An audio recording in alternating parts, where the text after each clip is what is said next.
120 secondes de tech vous est présenté par Moncarnet.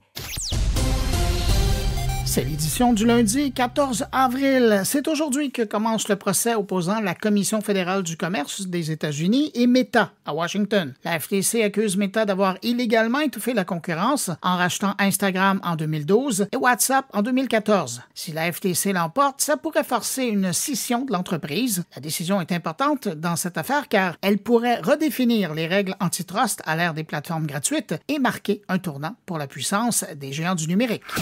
Vous avez probablement entendu dire ce week-end que les ordinateurs et téléphones étaient maintenant exemptés de la guerre des tarifs douanières américaines. Cependant, ce ne sera pas pour longtemps. Le secrétaire américain au commerce a précisé que ces produits seront bientôt visés par un autre régime de sanctions douanières lié à l'industrie des semi-conducteurs.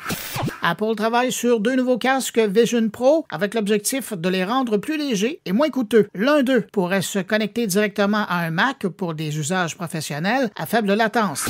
ChatGPT aurait atteint 1 milliard d'utilisateurs selon Sam Altman, son grand patron, soit un doublé en quelques semaines. Cette croissance est liée à de nouvelles fonctionnalités, dont la génération d'images selon certains styles. D'ailleurs, Sam Altman a également confirmé qu'OpenAI envisage de rémunérer les artistes dont le style est utilisé.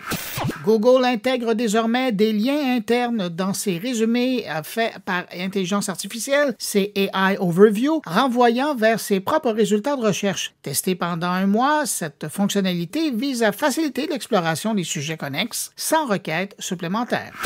Netflix teste un nouveau moteur de recherche qui carbure à l'IA d'OpenAI. Il est capable de recommander des films et séries selon des critères précis, comme l'humeur d'un utilisateur. Déjà disponible en Australie et en Nouvelle-Zélande sur iOS, l'outil sera bientôt étendu à d'autres pays. Et puis en terminant, à Kigali, au Rwanda, l'Alliance Smart Africa a créé le Conseil africain de l'intelligence artificielle, une instance destinée à coordonner le développement éthique et structuré de l'IA sur le continent. À demain! Pour suivre l'actualité numérique en profondeur, abonnez-vous à Moncarnet. Articles, entrevues, discussions et réflexions sur le monde numérique vous y attendent. Moncarnet.com